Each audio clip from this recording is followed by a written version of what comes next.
One shape, three dimensions. Time to unlock what we know. Mr. Gamboa's got the answer. Watch this mystery unfold. 6 square faces, all the same. Every edge is equal, that's the game. Length and width and height align. A perfect box, a perfect design. Take one side and multiply through. 3 times over, here's what you do. From a line to a square to something more. Now we're breaking through that 3rd dimension door. V equals SQ, that's the key. S to the power of 3.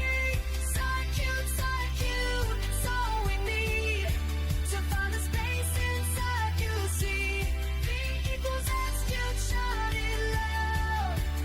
Let's to the power of 3. Stand proud.